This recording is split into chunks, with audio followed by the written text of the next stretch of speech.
जय गुरुजी, शुक्राना गुरुजी, अनंतम अनंतम शुक्राना गुरुजी। गुरुजी महाराज जी के श्री चरणों में कोटि कोटि प्रणाम और गुरुजी की प्यारी सभी संगत को जय गुरुजी।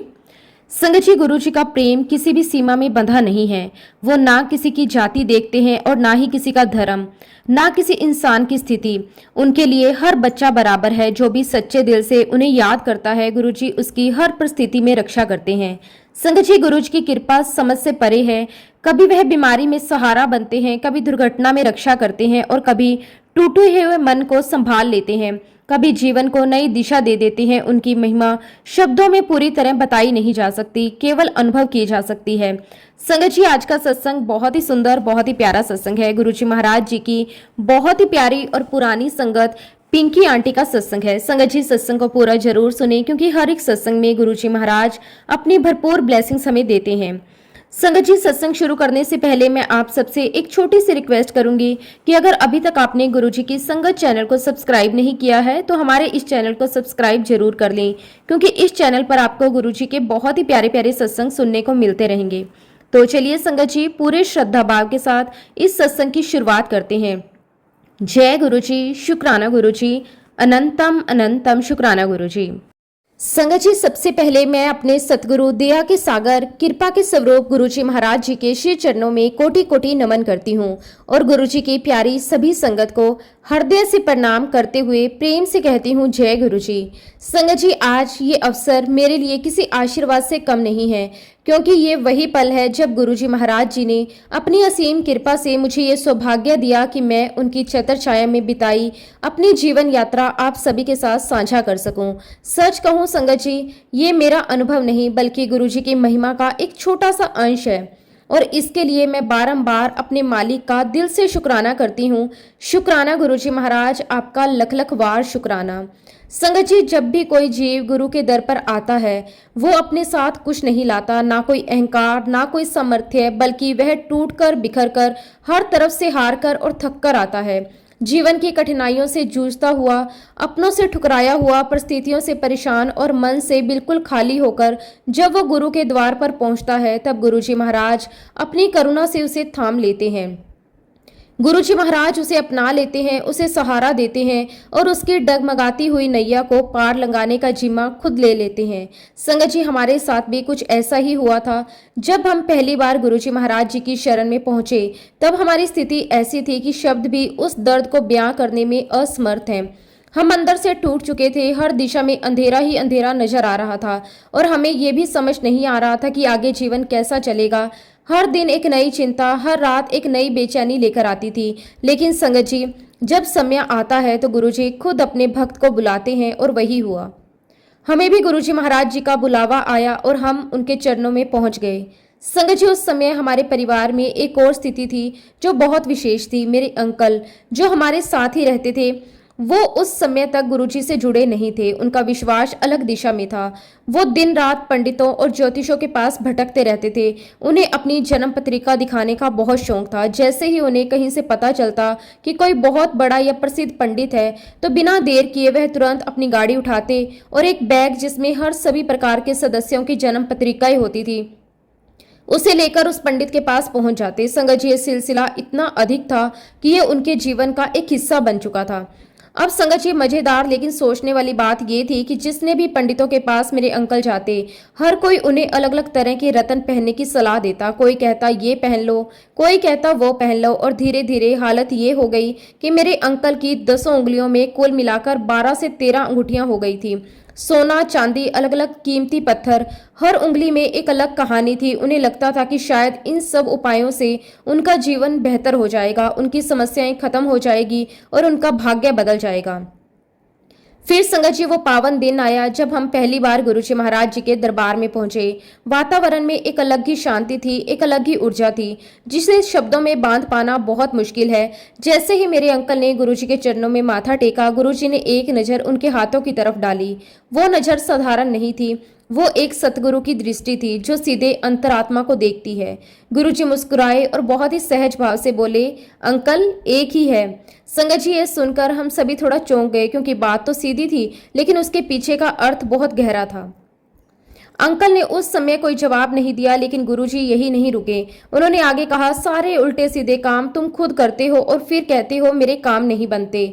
ये शब्द सीधे दिल में उतर गए। गुरुजी ने फिर आदेश दिया, इन सभी अंगूठियों को जल प्रवाह कर दो। संगत जी, ये कोई छोटी बात नहीं थी। उन अंगूठियों में बहुत कीमती पत्थर लगे थे, सोना चांदी था, वर्षों की आस्था जुड़ी हुई थी। लेकिन जब गुरुजी का हुक्म आता है तो सच्ची संगत जी वही होता है जो बिना तर्क के, बिना देर के उसे मान ले। और संगत जी वही हुआ। उसी रात मेरे अंकल ने गुरुजी के आदेश का पालन करते हुए लगभग सभी अंगूठियां जल में प्रवाह कर दी। लेकिन जब बात आखिरी अंगूठी की आई तो उनका हाथ रुक गया। वो अंगूठी बाकी सबसे ज्यादा कीमती थी। उसमें लगा हुआ था नीलम पत्थर, बहुत महंगा था।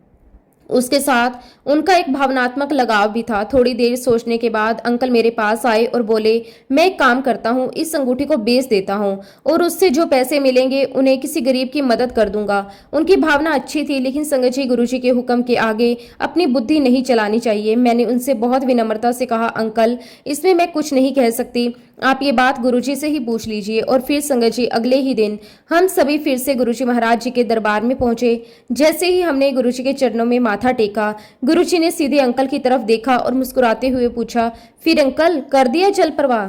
संगत जी, जब गुरुजी महाराज जी के सामने वो बात रखने का समय आया तो मेरे अंकल ने बहुत ही विनम्रता के साथ गुरुजी से कहा कि गुरुजी, मैं ऐसा सोच रहा हूँ कि जो नीलम की अंगूठी है उसे बेच देता हूँ और उसके जो पैसे मिलेंगे उनसे मैं किसी गरीब की मदद कर दूंगा। संगत जी, अंकल के मन में भावना तो अच्छी थी, सेवा का भाव था, लेकिन जैसे ही ये शब्द गुरुजी के श्री मुख से टकराए, गुरुजी महाराज जी ने तुरंत बहुत ही तेज स्वर में लेकिन भीतर से करुणा से भरे हुए शब्दों में कहा, क्यों?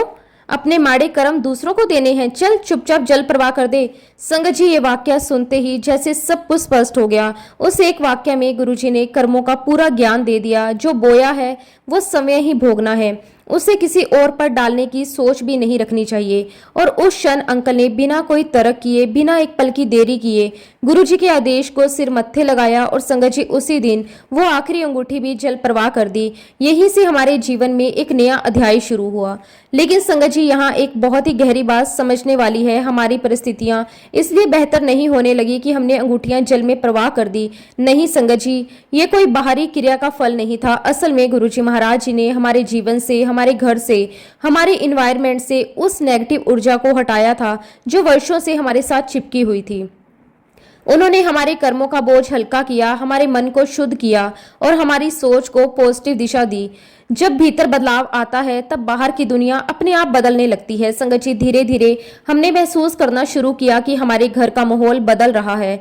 जहां पहले हर समय तनाव, चिंता और डर का वातावरण रहता था, वहीं अब एक शांति, सुकून महसूस होने लगा। छोटी छोटी चीजें जो पहले हमें परेशान कर देती थी अब उतनी भारी नहीं लगती थी। ऐसा लगता था जैसे कोई अदृश्य शक्ति हर समय हमारे साथ है, हमें संभाल रही है और हमें रास्ता दिखा रही है। और वह शक्ति कोई और नहीं, हमारे गुरुजी महाराज ही थे। संगत जी, उस समय हम लोग गाजियाबाद के राजप्रस्थ इलाके में रहते थे, जो कि दिल्ली बॉर्डर के पास पड़ता है, और गुरुजी का दरबार अंपायर स्टेट वहां से काफी दूर था। हमें वहां पहुंचने के लिए पूरा दिल्ली शहर पार करना पड़ता था। ये कोई छोटी दूरी नहीं थी और उस समय हमारी आर्थिक स्थिति भी बहुत कमजोर थी। हर खर्च सोच समझकर करना पड़ता था। पेट्रोल का खर्च हमारे लिए एक बड़ा मुद्दा था। मुझे आज भी वो दिन बहुत स्पष्ट रूप से याद है, जैसे कल की ही बात हो। हम अंपायर स्टेट जाने के लिए निकले हुए थे और रास्ते में ऑल इंडिया मेडिकल के पास से गुजर रहे थे। तभी मैंने अंकल से बहुत ही साधारण लेकिन वास्तविक बात कही, अंकल, हमें रोज घर से अंपायर स्टेट आने में लगभग 500 रुपए का पेट्रोल लग जाता है और हमारे घर के जो हालात हैं उनको देखते हुए हम रोज तो नहीं जा पाएंगे। ये एक व्यवहारिक सोच थी, क्योंकि उस समय हर एक रुपया हमारे लिए मायने रखता था। फिर मैंने आगे कहा, आज हम चल ही रहे हैं, लेकिन आगे से ऐसा करते हैं कि जब गुरुजी महाराज बुलाएंगे तभी हम जाएंगे। संगत जी, उस समय हमें गुरुजी की महिमा का, उनकी शक्ति का, उनकी लीला का उतना ज्ञान नहीं था। हम अभी भी अपनी सीमित दिमाग से, अपने हिसाब किताब से चीजों को समझने की कोशिश कर रहे थे। लेकिन संगत जी, गुरुजी तो दयालु होते हैं, कृपालु होते हैं। उनकी महिमा हमारी समझ से कई परे होती है। उस दिन के बाद जो हुआ वो अपने आप में एक चमत्कार था। हमने सोचा था कि अब हम कभी कभार ही जाएंगे, लेकिन हुआ उसका उल्टा। उस दिन के बाद से हम रोज ही एम्पायर स्टेट जाने लगे। ये कैसे हुआ, क्यों हुआ, ये हम आज तक नहीं समझ पाए, लेकिन ये जरूर समझ आया कि ये सब गुरुजी महाराज जी की कृपा से हो रहा था। संगत जी, जैसे ही शाम होती हमारे मन में एक अजीब सी बेचैनी शुरू हो जाती। दिल कहीं लगता ही नहीं था। ऐसा लगता था जैसे कोई हमें पुकार रहा है, जैसे कोई अदृश्य धागा अपनी ओर खींच रहा है। और संगत जी, वो धागा था गुरुजी के प्रेम का, उनके आकर्षण का। मन में बस एक ही धुन रहती, किसी भी तरह गुरुजी महाराज जी के पास पहुंचना है। और फिर चाहे कितनी भी दूरी हो, चाहे कैसी भी परिस्थिति हो, हम सब कुछ छोड़कर उनके दरबार की ओर निकल पड़ते। जब हम वहां पहुंचते, गुरुजी के चरणों में बैठते, तो जो शांति मिलती थी, जो सुकून मिलता था, संगत जी, वो शब्दों में बयान नहीं किया जा सकता। ऐसा लगता था कि जैसे सारी थकान, सारी चिंताएं, सारी परेशानियां वहीं खत्म हो जाए। संगत जी, ये सिलसिला एक दो दिन का नहीं था, लगातार 5 से 6 महीने तक हम रोज गुरुजी महाराज जी के पास जाते रहे। ये अपने आप में ही एक बहुत बड़ा आशीर्वाद था। एक दिन इसी दौरान मेरे मन में एक विचार आया। मैंने देखा कि दरबार में कई संगत जी गुरुजी महाराज जी से बातें करती थी। वो अपने दिल की बातें उनके सामने रखती थी, अपनी परेशानियां बताती थी और गुरुजी उन्हें बड़े प्यार से सुनते थे। ये देखकर मैंने अंकल से कहा, मैंने देखा है कि लोग गुरुजी से बात करते हैं, अपनी समस्याएं बताते हैं, तो किसी दिन आप भी गुरुजी से बात करो ना। हमारे घर के हालात तो बहुत खराब हैं, शायद गुरुजी महाराज हमें कोई रास्ता दिखा दें। संगत जी, ये बात हमने एक बार नहीं बल्कि कई बार दोहराई। लगभग हर दिन जब हम एम्पायर स्टेट जाने के लिए निकलते, रास्ते में यही चर्चा होती, आज गुरुजी से बात करेंगे, आज गुरुजी को अपनी स्थिति बताएंगे, आज अपने दिल की बात उनके सामने रखेंगे। हम पूरी तैयारी करके जाते, मन में ठान कर जाते कि आज कुछ भी हो जाए हम गुरुजी से बात जरूर करेंगे। लेकिन संगत जी, यहाँ भी गुरुजी की एक अद्भुत लीला थी। जैसे ही हम एम्पायर स्टेट पहुंचते, जैसे ही गुरुजी के दरबार में प्रवेश करते, सब कुछ बदल जाता। जो बातें हम रास्ते भर सोचते रहते थे, जो चिंताएं हमें अंदर ही अंदर खाए जा रही थी, वो सब एकदम से गायब हो जाती थी। हमें कुछ भी याद नहीं रहता था, मन बिल्कुल शांत हो जाता था, जैसे कोई बोझ था ही नहीं। और हम बस गुरुजी के चरणों में बैठकर उस पल को जीने लगते थे। संगत जी, आप बिलीव नहीं करोगे, हम रोज ये तय करके जाते थे कि आज तो बात पक्का करेंगे, लेकिन जैसे ही गुरुजी महाराज जी के पास पहुंचते, हम सब कुछ भूल जाते, हमें कुछ याद ही नहीं रहता। संगत जी, सच कहूँ तो जब हम गुरुजी महाराज जी के दरबार में पहुंचते थे, तो फिर हमारा ध्यान किसी और चीज में लगता ही नहीं था। हम बस गुरुजी में ही खो जाते थे पूरी तरह से, बिना किसी प्रयास के, बिना किसी सोच के। वहाँ का जो ओरा था, जो वातावरण था, वो इतना पवित्र, इतना शांत और इतना दिव्य था कि उसमें पहुंचते ही मन अपने आप बदल जाता था। जैसे कोई भारी बोझ दिल से उतर गया हो, जैसे किसी ने भीतर की सारी उलझनों को धीरे से सुलझा दिया हो। वहाँ की पॉजिटिविटी इतनी गहरी थी कि हम चाहकर भी नेगेटिव सोच नहीं सकते थे। ऐसा लगता था जैसे उस जगह की हर हवा का झोंका, हर एक कण, हर एक पल हमें भीतर से शुद्ध कर रहा है। संगत जी, कई बार तो हमें ऐसा महसूस होता था कि जैसे हम इस दुनिया में है ही नहीं, जैसे हम किसी और ही लोक में प्रवेश कर गए, जहां ना कोई चिंता, ना कोई डर, ना कोई तनाव है। बाहरी दुनिया से हमारा नाता जैसे अपने आप कट जाता था। फोन, पैसे, काम, रिश्ते, सब कुछ उस समय बिल्कुल महत्वहीन लगने लगते थे। ऐसा प्रतीत होता था जैसे हम किसी स्वर्गीय स्थान पर आ गए, जहां सिर्फ शांति है, प्रेम है और गुरुजी की कृपा का अनंत सागर है। और संगत जी, जब हम गुरुजी महाराज जी के दर्शन करते थे, तो फिर तो बस हम उन्हें देखते ही रह जाते थे। उनके चेहरे का जो तेज था, जो रौनक थी, वो कोई साधारण चमक नहीं थी, वो एक दिव्य आभा थी जो सीधे आत्मा को स्पर्श करती थी। उनकी आंखों में एक ऐसी गहराई थी जिसमें झांकते ही मन शांत हो जाता था। हम उन्हें निहारते रहते, जैसे समय वहीं थम गया हो। उस क्षण में ना कोई अतीत होता था, ना कोई भविष्य, बस वर्तमान होता था। और उस वर्तमान में सिर्फ गुरुजी होते थे। संगत जी, उस दिव्य अनुभव में हम अपनी हर परेशानी, हर दुख, हर चिंता भूल जाते थे। जो बातें हमें घर पर बहुत बड़ी लगती थी, वही बातें वहां आकर बिल्कुल छोटी लगने लगती थी। ऐसा लगता था जैसे गुरुजी की उपस्थिति ही हमारे सारे सवालों का जवाब है, हमारी सारी परेशानियों का समाधान है। अब संगत जी, इसी तरह समय बीतता गया, दिन महीनों में बदल गए और देखते ही देखते लगभग 5 से 6 महीने गुजर गए। ये समय हमारे लिए किसी तपस्या से कम नहीं था, लेकिन ये तपस्या भी आनंद से भरी हुई थी, क्योंकि इसमें गुरुजी का साथ था, उनकी कृपा थी। एक दिन की बात है संगत जी, हम हमेशा की तरह गुरुजी महाराज जी के दरबार में गए हुए थे। उस दिन गुरुजी महाराज जी ने हमें कड़ा प्रसाद दिया। वो प्रसाद भी अपने आप में एक आशीर्वाद होता है, एक ऊर्जा होती है। हम बहुत प्रेम से वो प्रसाद लेकर बाहर आए, बैठकर उसे ग्रहण करने लगे। हम बड़े आनंद से प्रसाद खा रहे थे, मन पूरी तरह से शांत था। तभी संगत जी मेरे पास गुरुजी महाराज जी की एक पुरानी संगत आकर बैठी। उनके चेहरे पर एक सादगी थी, एक अपनापन था। उन्होंने बहुत ही प्यार से मुझसे कहा कि आंटी, क्या मैं आपसे एक बात पूछूं? आप बुरा तो नहीं मानोगे? उनके बोलने का तरीका इतना विनम्र था कि उसमें कोई संकोच ही नहीं था। मैंने भी मुस्कुराते हुए उनसे कहा कि हाँ जी आंटी, जरूर पूछिए। संगत जी, अब मैं आपको एक बात बताना चाहती हूँ। हम हेल्थ वाइज थोड़े ज़्यादा मोटे थे, ये बात हम खुद भी जानते थे। तो उस आंटी ने मुझसे जो बात कही वो सुनकर पहले तो मुझे थोड़ा अजीब लगा, लेकिन उसमें भी गुरुजी की एक लीला छुपी हुई थी। उन्होंने कहा कि गुरुजी महाराज जी ने एक दिन कहा था, वो जो 2 गोभी के फूल बैठे हैं ना, उनको तो मैं बोरिया बिस्तर खुलवाता हूँ। संगत जी, ये सुनकर हम पहले तो थोड़ा चौंक गए, क्योंकि संगत जी हमें ये बिल्कुल भी पता नहीं था कि गुरुजी महाराज जी ने हमें गोभी का फूल नाम दिया हुआ है। ये नाम सुनकर एक पल के लिए हंसी भी आई और थोड़ी हैरानी भी हुई। लेकिन संगत जी, गुरुजी के हर शब्द के पीछे एक गहरा अर्थ होता है, एक संकेत होता है, जो समय के साथ समझ में आता है। अब वो आंटी मुझसे आगे पूछने लगी, आंटी इसका क्या मतलब है? गुरुजी ने ऐसा क्यों कहा होगा?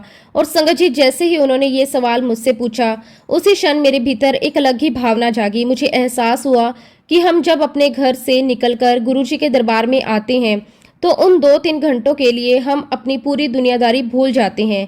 हम वहां आकर ना अपने दुखों को याद करते हैं, ना अपनी समस्याओं को। हम पूरी तरह से गुरुजी की लीला में मगन हो जाते हैं। वो समय ऐसा होता है जब हमारा मन पूरी तरह से खाली हो जाता है और उस खालीपन में गुरुजी अपनी कृपा भर देते हैं और धीरे धीरे बिना हमें पता चले हमारे जीवन की जो गांठें थी, जो उलझने थी, जो परेशानियां थी, वो अपने आप खुलने लगती हैं। संगत जी, हमने ये अनुभव किया कि हमें कुछ करने की जरूरत नहीं पड़ी, ना हमने कोई विशेष उपाय किया, ना कोई अलग प्रयास किया। बस गुरुजी के दरबार में आना, उनके चरणों में बैठना, उनकी उपस्थिति को महसूस करना, यही हमारे लिए काफी था। और उसी के परिणाम स्वरूप हमारे जीवन की हर एक उलझन, हर एक गांठ एक एक करके खुलती चली गई। धीरे धीरे हमारा जीवन इतना स्मूथ हो गया कि हमें खुद विश्वास नहीं होता था कि ये वही जीवन है जिसमें कभी परेशानियां थी। अब हर चीज सहज लगने लगी थी, हर परिस्थिति संभलने लगी थी। और संगत जी, जहां तक एक बात है बोरिया बिस्तर खुलवाने की, तो उस समय हमें इसका पूरा अर्थ समझ नहीं आया था, लेकिन कुछ समय बाद हमें इसका भी अनुभव हो गया। उन दिनों हमारे परिवार पर एक बहुत बड़ा संकट आया। मेरे दोनों इन लॉज को कैंसर हो गया था। ये खबर हमारे लिए बहुत ही बड़ा झटका थी। हम पूरी तरह से हिल गए थे, समझ नहीं पा रहे थे कि क्या करें, कैसे संभालें। संगत जी, उस समय की स्थिति इतनी कठिन थी कि शब्दों में बयां करना बहुत मुश्किल है। हर दिन एक नई चिंता, हर पल एक नया डर, लेकिन फिर भी कहीं ना कहीं अंदर एक विश्वास था कि गुरुजी महाराज हमारे साथ हैं। और उसी परिस्थिति के चलते हमें एक बड़ा निर्णय लेना पड़ा। हम देहरादून से दिल्ली शिफ्ट हो गए। लेकिन संगत जी, दिल्ली आने के बाद भी हमारी परेशानियां तुरंत खत्म नहीं हुई। सच कहूं तो शुरुआत में तो हम और भी ज्यादा उलझ गए थे। नया शहर, नया माहौल, नई परिस्थितियां, सब कुछ हमारे लिए अनजान था। हम वहां अपने आप को बिल्कुल भी सेट नहीं कर पा रहे थे। मन में एक अजीब सी घबराहट रहती थी, जैसे हम कहीं फिट नहीं हो पा रहे। घर तो ले लिया था, लेकिन वो घर हमें अपना नहीं लग रहा था। दीवारें थी, छत थी, सामान था, लेकिन अपनापन नहीं था, सुकून नहीं था। संगत जी, देहरादून से जो भी सामान हम लेकर आए थे वो सारा का सारा वैसे का वैसा बंद पड़ा रहा। बड़े बड़े बॉक्सेस, सूटकेस, पैकिंग के डिब्बे, सब कुछ वैसे ही रखा हुआ था जैसे हमने वहां से उठाकर लाया था। उन्हें खोलने की ना तो हमारे अंदर हिम्मत हो रही थी, ना ही मन कर रहा था। ऐसा लगता था जैसे हम खुद ही अंदर से बंद हो गए। तो सामान कैसे खुलता? सिर्फ जरूरत का थोड़ा बहुत सामान ही हमने निकाला था ताकि दिन प्रतिदिन का काम चल सके। बाकी सब कुछ यूं ही पड़ा रहा जैसे हमारी जिंदगी भी वहीं कहीं ठहर गई हो। लेकिन संगत जी, उस दिन जब उस आंटी ने मुझसे गोभी के फूल और बोरिया बिस्तर वाली बात पूछी, तो अचानक जैसे मेरे अंदर एक नई समझ जागी। मुझे एहसास हुआ कि गुरुजी महाराज जो कहते हैं उसमें कितनी गहराई होती है।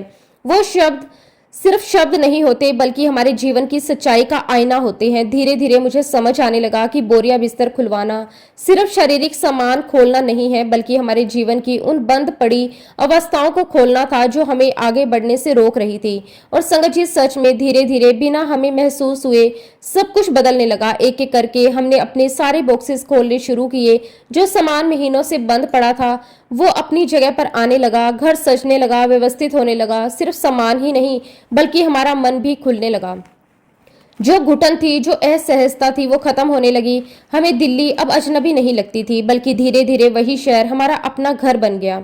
संगत जी, आज जब पीछे मुड़कर देखते हैं तो साफ समझ आता है कि ये सब गुरुजी महाराज जी की ही कृपा थी। उन्होंने ही हमारे बोरिया बिस्तर खुलवाए, बाहर के भी और अंदर के भी। उन्होंने ही हमें उस स्थिति से निकाला जहां हम अटके हुए थे और हमें एक नई शुरुआत दी। संगत जी, हमारे गुरुजी महाराज कितने दयालु हैं, कितने कृपालु हैं, ये शब्दों में बयां करना संभव नहीं है। वो हमसे कुछ भी नहीं चाहते, ना कोई बड़ा कर्म, ना कोई दिखावा, ना कोई आडंबर।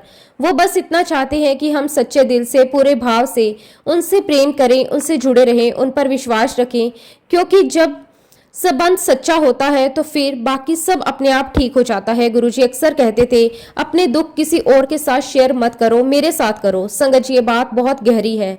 दुनिया में हर कोई सुन तो सकता है लेकिन समझ नहीं सकता, और ना ही कोई हमारी परेशानियों को दूर कर सकता है। लेकिन हमारा गुरु, जो हमारे भीतर भी है और बाहर भी, वो हर भावना को समझता है, हर दर्द को महसूस करता है और सही समय पर उसका समाधान भी करता है। संगत जी, गुरुजी कहते थे कि तुम्हारी परेशानियां तुम्हारे गुरु के अलावा किसी को भी पता नहीं होनी चाहिए। इसका मतलब यही नहीं कि हम किसी से बात ही ना करें, बल्कि इसका भाव ये है कि हमारी सबसे गहरी, सबसे सच्ची बात हमें अपने गुरु के साथ साझा करनी चाहिए, क्योंकि वही हमें सही दिशा दिखाएंगे, वही हमें सही रास्ते पर ले जाएंगे। और संगत जी, अगर आप सच्चे दिल से गुरु जी के साथ जुड़ते हैं तो आप खुद अनुभव करेंगे कि कैसे वो धीरे धीरे आपकी हर एक बात सुनते हैं। कभी किसी इंसान के माध्यम से, कभी किसी परिस्थिति के माध्यम से, कभी आपके अपने मन के माध्यम से। वो आपको हर सवाल का जवाब देते हैं, बस जरूरत होती है विश्वास की और धैर्य की। सच कहूं संगत जी, गुरुजी महाराज जी की शरण में आने के बाद हमारा पूरा जीवन बदल गया।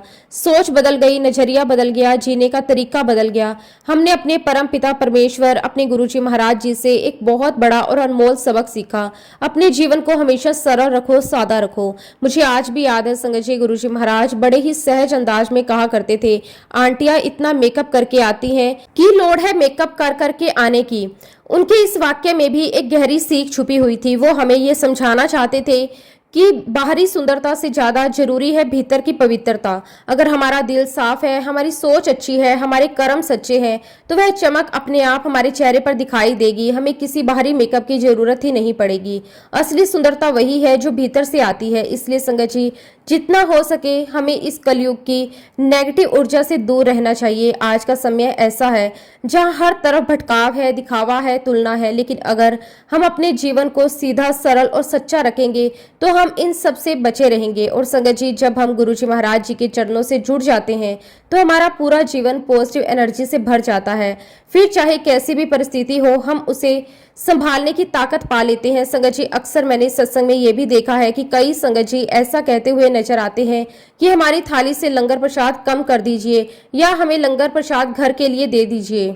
संगत जी, मैं हाथ जोड़कर आप सभी से बहुत ही विनम्र निवेदन करना चाहूंगी कि जब भी आप गुरुजी महाराज जी के दरबार में जाएं, आपको लंगर प्रसाद मिले तो उसे वहीं बैठकर पूरी श्रद्धा और प्रेम के साथ ग्रहण कीजिए। संगत जी, वह सिर्फ भोजन नहीं होता, वह कोई साधारण खाना नहीं होता, वो गुरुजी महाराज जी की दी हुई दवाई होती है। वहां बैठकर उनके चरणों के सामने उस पवित्र वातावरण में जब हम लंगर प्रसाद ग्रहण करते हैं तो वो हमारे शरीर के साथ साथ हमारे मन और आत्मा को भी शुद्ध करता है। लेकिन वही प्रसाद जब हम घर ले जाते हैं तो वह सिर्फ मिठाई बनकर रह जाता है। उसमें वो शक्ति, वो ऊर्जा, वो प्रभाव नहीं रह जाता जो दरबार में बैठकर ग्रहण करने में होता है। संगत जी, एक बहुत ही जरूरी बात, आपकी थाली में जितना भी लंगर प्रसाद आए उसे पूरा ग्रहण कीजिए। कभी भी ये मत कहिए कि इतना ज़्यादा है, थोड़ा कम कर दीजिए, या इतना नहीं खा पाऊंगी। संगत जी, ये हमारी समझ से परे है कि गुरुजी महाराज जी ने किस कारण से, किस कर्म को कटवाने के लिए, किस ब्लेसिंग के रूप में वो प्रसाद हमें दिया है। अगर हम उसे कम करवाते हैं या उसे अधूरा छोड़ देते हैं या झूठा छोड़ते हैं तो कहीं ना कहीं हम गुरुजी महाराज जी की उस कृपा का अपमान कर रहे होते हैं। ये प्रसाद कोई साधारण चीज नहीं है, ये एक माध्यम है जिसके द्वारा गुरुजी हमारे कर्मों को हल्का करते हैं, हमारे जीवन में पॉजिटिव ऊर्जा भरते हैं। इसलिए संगत जी, हमेशा इस भाव के साथ प्रसाद ग्रहण करें कि ये मेरे गुरु की दी हुई अमृत तुल्य भेंट है और इसे पूरे आदर के साथ स्वीकार करना है। संगत जी, मैं आप सबसे एक और छोटी सी लेकिन बहुत ही इंपॉर्टेंट रिक्वेस्ट करना चाहती हूँ। जब भी आप सत्संग सुने तो उसी दौरान वही शब्द, वही कीर्तन चलाएं जो गुरुजी महाराज जी ने समय ब्लेस किए हुए हैं। संगत जी, ये बात बहुत गहरी है। गुरबानी में अनगिनत शब्द हैं, अनगिनत राग हैं और हर एक अपने आप में पवित्र और पॉजिटिव है। लेकिन गुरुजी महाराज जी ने उनमें से कुछ विशेष शब्दों को चुना, कुछ विशेष रागियों को चुना और ये चयन यूं ही नहीं था, इसके पीछे एक दिव्य योजना होती है। गुरुजी जानते हैं कि किस समय किस व्यक्ति को किस शब्द के माध्यम से कौन सी ब्लेसिंग्स देनी है। इसलिए जब हम वही शब्द सुनते हैं तो गुरुजी ने जो ब्लेस किए हैं तो हम सीधे उस ऊर्जा से जुड़ते हैं जो उन्होंने हमारे लिए निर्धारित की है। संगत जी, वैसे तो हर गुरबानी का शब्द हमें शांति और पॉजिटिविटी देता है, लेकिन जो शब्द गुरुजी महाराज जी ने चुने हैं उनमें एक विशेष शक्ति होती है, एक विशेष संदेश होता है। और उनमें से भी जो व्याख्या वाला शब्द होता है उसे तो हमें जरूर सुनना चाहिए, क्योंकि संगत जी व्याख्या केवल शब्दों का अर्थ नहीं बताती, बल्कि वह हमारे अंदर तक पहुंचती है, वो हमारी अंतरात्मा को छूती है, उसे साफ करती है, उसे शुद्ध करती है, जैसे कोई भीतर जमी हुई धूल को धीरे धीरे साफ कर रहा हो। संगत जी, एक और बहुत ही सुंदर और सुकून देने वाली बात, जब हम गुरुजी महाराज जी के साथ जुड़ते हैं तो उनका आशीर्वाद सिर्फ हम तक सीमित नहीं रहता। वह केवल हमारा ही कल्याण नहीं करते, बल्कि हमारे साथ जुड़े हर एक व्यक्ति को अपनी कृपा में ले लेते हैं, चाहे वो हमारे घर के सदस्य हों, हमारे रिश्तेदार हों, हमारे दोस्त हों, या हमारे घर में काम करने वाले लोग ही क्यों ना हो। गुरुजी की नज़र सब पर होती है, वो किसी में भेदभाव नहीं करते, उनके लिए हर कोई समान है। और संगत जी, कई बार तो हमें नहीं पता होता कि हमारे आसपास कौन व्यक्ति उनकी कृपा से लाभ पा रहा है। संगत जी, ऐसा ही एक अनुभव मेरे साथ हुआ। मेरे घर में एक मेड काम करती थी। वो एक बहुत ही साधारण महिला थी, लेकिन उसके जीवन में बहुत दुख थे। वो विधवा थी और उसका केवल एक ही बेटा था। उसका पूरा संसार उसी बेटे के इर्द गिर्द घूमता था।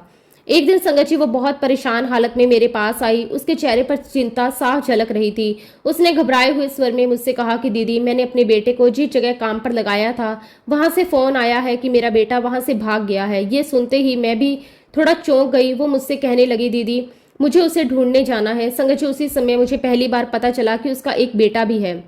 मैंने उससे पूछा, अच्छा तुम्हारा एक बेटा भी है? तो उसने बहुत ही साधारण तरीके से कहा, हाँ दीदी। उसकी आंखों में चिंता थी, डर था, लेकिन साथ ही एक उम्मीद भी थी कि शायद कोई रास्ता निकल आएगा। तब मैंने उससे कहा, अगर तुम्हारे पास तुम्हारे बेटे का कोई फोटो हो या कोई पहचान पत्र हो तो मुझे दे दो। मैं तुम्हारे अंकल से बात करती हूँ, देखते हैं कि हम क्या कर सकते हैं। मेरा उद्देश्य सिर्फ इतना था कि किसी तरह उसकी मदद हो जाए, उसे थोड़ी राहत मिल जाए। लेकिन संगत जी, उस समय उसके पास ना तो अपने बेटे की कोई फोटो थी और ना ही कोई पहचान पत्र। ये सुनकर मुझे थोड़ा आश्चर्य भी हुआ और दुख भी। वह कितनी असहाय स्थिति में थी। फिर मैंने उससे बहुत ही प्यार से कहा, कोई बात नहीं, तुम जाओ, पहले ये देखो कि क्या स्थिति है और तुम बिल्कुल भी चिंता मत करो। संगत जी, उस समय मैंने मेड को पूरे विश्वास के साथ कहा कि गुरुजी महाराज तुम्हारे साथ हैं, देखना सब ठीक होगा, तुम बिल्कुल भी चिंता मत करो। अगर कोई भी बात हो, किसी भी तरह की परेशानी आए तो तुरंत मुझे फोन करना। संगत जी, ये शब्द मैंने सिर्फ उसे दिलासा देने के लिए नहीं कहे थे, बल्कि ये मेरे भीतर का विश्वास था जो गुरुजी की कृपा से मेरे अंदर जाग चुका था। अब संगत जी, जब वो मेड वहां से चली गई, उस समय मेरे हस्बैंड पीछे ही खड़े थे। उन्होंने पूरी बात सुन ली थी। जैसे ही वो वहां से गई, मैंने तुरंत अपने हस्बैंड से कहा, अगर हो सके तो आप उसकी थोड़ी मदद कर दीजिए। बहुत गरीब औरत है, अकेली है, ना जाने कहाँ कहाँ भटकेगी अपने बेटे को ढूंढने के लिए। संगत जी, मेरे दिल में उस समय सिर्फ करुणा थी, एक माँ का दर्द था जो मैं उसके चेहरे पर साफ देख पा रही थी। लेकिन संगत जी, मेरे हस्बैंड ने बहुत ही व्यवहारिक तरीके से जवाब दिया। उन्होंने कहा, बिना किसी फोटो के, बिना किसी पहचान पत्र के मैं कैसे ढूंढूं, और कोई भी कैसे ढूंढ पाएगा, इतनी बड़ी जगह है, कोई सुराग ही नहीं है। संगत जी, उनकी बात बिल्कुल सही थी। आज के समय में बिना किसी जानकारी के किसी को ढूंढना लगभग नामुमकिन होता है। मैंने उनकी बात सुनी, समझी, लेकिन उस समय मेरे दिल में जो भाव था वो तर्क से ऊपर था। उसी भाव में मैंने थोड़ी भावुकता में आकर कह दिया, आज अगर किसी अमीर का बेटा खोया होता तो पूरा दिल्ली उसे ढूंढने में लग जाता, लेकिन गरीब का कौन होता है। संगत जी, ये शब्द मेरे दिल की पीड़ा थे जो अनायास ही मेरे मुंह से निकल गए। ये कहते कहते मैं धीरे धीरे अपनी बेटी के कमरे की ओर चली गई। वहां पर गुरुजी महाराज जी का एक बहुत ही सुंदर बड़ा स्वरूप लगा हुआ था, वह स्वरूप जो हमें उनके हाथों से प्राप्त हुआ था। संगत जी, जैसे ही मैं उस स्वरूप के सामने खड़ी हुई, भीतर से बहुत सारी भावनाएं उमड़ उठी। मैंने गुरुजी की आंखों में देखा, जैसे एक बच्चे की तरह उनसे बात करने लगी। मैंने कहा कि गुरुजी, सारे लोग कहते हैं कि आप अमीरों के गुरु हो, सिर्फ अमीरों के ही काम करते हो। अगर ऐसा है तो फिर उस गरीब बिंदु का कौन है? उसका बेटा कहाँ जाएगा? कौन उसे ढूंढेगा? संगत जी, ये शब्द थोड़े शिकायत भरे थे, लेकिन उनमें भी एक गहरा विश्वास छिपा हुआ था कि अगर कोई कर सकता है तो वो सिर्फ मेरे गुरुजी हैं। और फिर संगत जी, भावनाओं में बहकर मैंने गुरुजी महाराज जी से एक तरफ की जिद कर दी। मैंने कहा कि अब मैं आपके दर पर तभी आऊंगी जब आप बिंदु के बेटे को ढूंढ कर दोगे। अगर वह नहीं मिला तो गुरुजी मैं आपके पास नहीं आऊंगी। संगत जी, एक बहुत ही बड़ी बात थी, एक बहुत बड़ा वचन था जो मैंने अपने गुरु से कह दिया था। उस समय मैं पूरी तरह भावनाओं में थी। अब संगत जी, जैसे ही मैंने ये कहा मेरे भीतर एक अजीब सी हलचल शुरू हो गई। एक तरफ मेरा मन बिंदु के बेटे के लिए बहुत चिंतित था, वो कहाँ होगा, किस हालत में होगा, उसे कुछ भी नहीं होना चाहिए। और दूसरी तरफ मेरे अपने ही शब्द मुझे अंदर से डराने लगे। अगर वो नहीं मिला तो फिर मैं गुरुजी के दर पर कैसे जाऊंगी। मैंने तो कह दिया कि मैं नहीं आऊंगी। संगत जी, ये द्वंद्व मेरे अंदर लगातार चल रहा था। एक पल में विश्वास जागता, दूसरे पल में डर आ जाता। फिर मैंने मन ही मन गुरुजी से प्रार्थना की, प्लीज गुरुजी ऐसा मत होने देना, मैं आपके बिना नहीं रह सकती। मेरा तो हर दिन हर शाम आपसे ही शुरू होती है और आप पर ही खत्म होती है। मैं कैसे आपके पास आना छोड़ दूंगी। गुरुजी, मेरी लाज रख लो, मेरी अरदास सुन लो। उस दिन संगत जी मेरा पूरा दिन एक अजीब सी बेचैनी में बीता। मैं ना तो कहीं आ जा रही थी, बस घर पर ही थी और बार बार मेरी नज़र घड़ी और फ़ोन पर जा रही थी। उस समय मोबाइल फ़ोन नहीं थे, लैंडलाइन ही थे। मैं उसी के पास बैठी रही जैसे किसी बहुत ज़रूरी खबर का इंतजार हो। हर बार जब फ़ोन की तरफ देखती दिल की धड़कन तेज हो जाती, शायद अभी बजेगा, शायद अभी कोई खबर आएगी। लेकिन समय बीतता जा रहा था, दोपहर से शाम होने लगी और मेरी बेचैनी बढ़ती जा रही थी। संगत जी, लगभग 4:45 बजे का समय रहा होगा। अचानक फोन की घंटी बजी। जैसे ही घंटी बजी मेरा दिल जोर जोर से धड़कने लगा। मैंने तुरंत फोन उठाया, हाथ कांप रहे थे, मन में हजारों विचार चल रहे थे। जैसे ही मैंने हेलो कहा, दूसरी तरफ से आवाज आई। वो बिंदु थी। संगत जी, उसकी आवाज में जो खुशी थी, जो राहत थी, वो साफ महसूस हो रही थी। उसने मुझसे कहा, दीदी शाम को जब आप गुरुजी महाराज जी के पास जाओगे ना, तो मेरी तरफ से गुरुजी को बहुत बहुत थैंक यू बोलना। संगत जी, जब बिंदु ने फोन पर अपनी पूरी बात बताई तो उसकी आवाज में जो राहत, जो विश्वास था, वो दिल को छू जाने वाला था।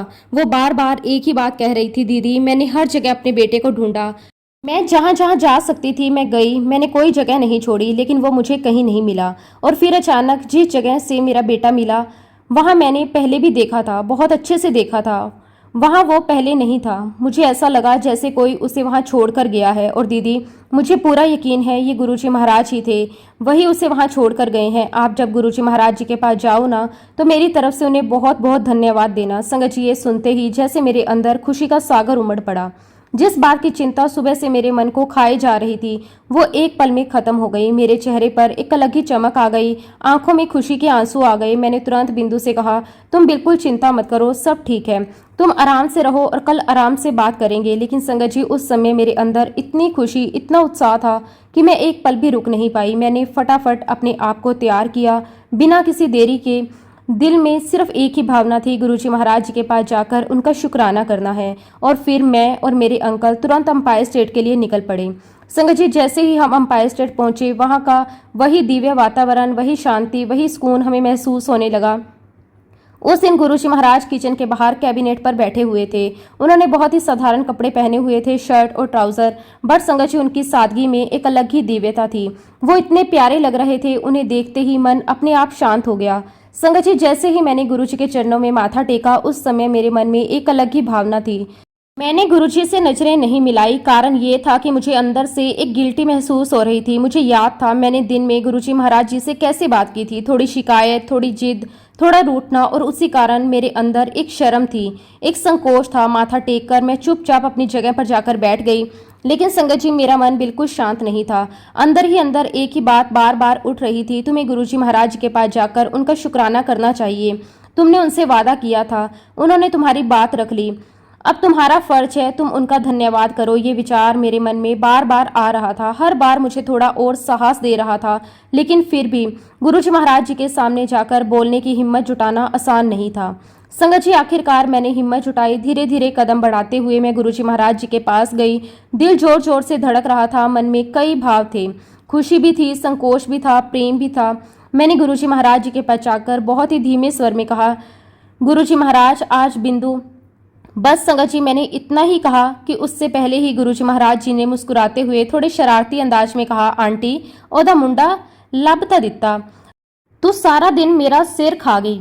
संगत जी, सुनते ही मैं एकदम से शॉक हो गई। उस एक वाक्य ने सब कुछ जैसे स्पष्ट कर दिया। मैं दिन भर जो सोच रही थी, जो बोल रही थी, जो मन ही मन गुरुजी से कह रही थी, सब कुछ गुरुजी को पता था। उन्होंने ना सिर्फ मेरी बात सुनी बल्कि उसी क्षण उसका समाधान भी कर दिया। संगत जी, उस पल मुझे ये गहराई से महसूस हुआ कि हम चाहे अपने घर में बैठकर कुछ भी सोच लें, कुछ भी बोल लें, लेकिन हमारे गुरुजी महाराज हर पल हमारे साथ होते हैं। 24 घंटे, हर क्षण, हर जगह वो हमारे साथ हैं। आप यकीन मानिए संगत जी, हमारी एक एक बात गुरुजी महाराज सुनते हैं। हम जो सोचते हैं, जो महसूस करते हैं, जो चाहते हैं, सब कुछ उन्हें पहले से पता होता है।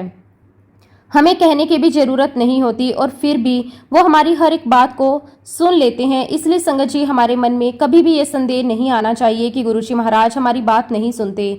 ऐसा कभी नहीं हो सकता। हो सकता है कि हमें लगे कि हमारी प्रार्थना का उत्तर नहीं मिला, लेकिन संगत जी, सच ये है कि गुरुजी महाराज हमारे लिए जो सोचते हैं वो हमारी सोच से कई बेहतर होता है। हमारी अपनी प्राथमिकताएं होती हैं, हमारी अपनी इच्छाएं होती हैं, लेकिन गुरुजी महाराज हमारे पूरे जीवन को देखते हैं। आने वाला समय, आने वाली परिस्थितियां, आने वाली चुनौतियां, सब कुछ उन्हें पहले से पता होता है। इसी कारण संगत जी, वो हमें हर उस परेशानी से बचाने की तैयारी पहले ही कर देते हैं जो भविष्य में हमारे जीवन में आने वाली होती है।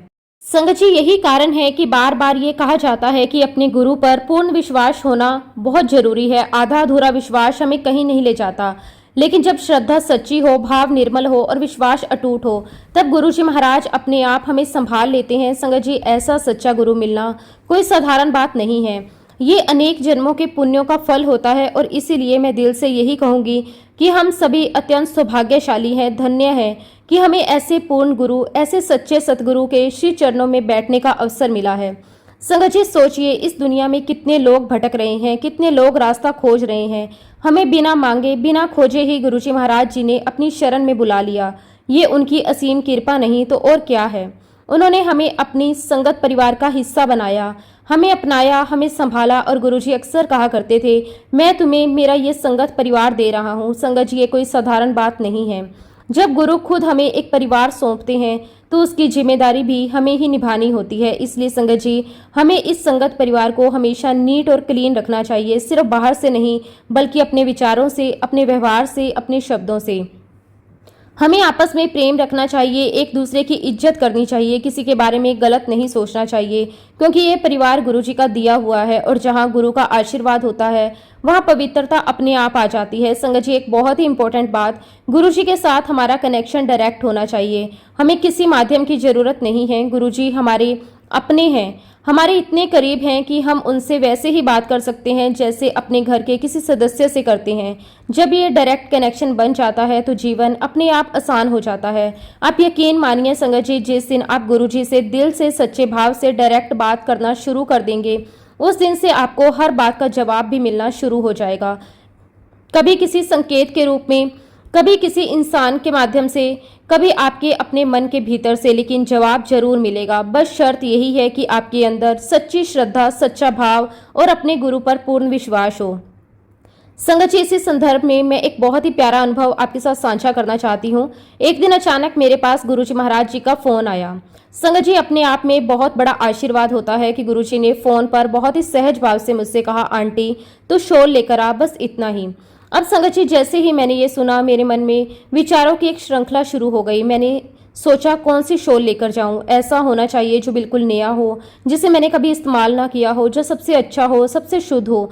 मैं अपने मन में तरह तरह के विचार करने लगी और संगत जी, जैसे गुरुजी मेरे मन को पढ़ रहे हों, उन्होंने तुरंत हंसते हुए कहा, आंटी सोच क्या रही है, कोई भी शॉल ले आ। संगत जी, ये सुनकर मुझे एहसास हुआ कि गुरुजी को बाहरी चीजों से कोई मतलब नहीं है, वो तो सिर्फ हमारे भाव को देखते हैं।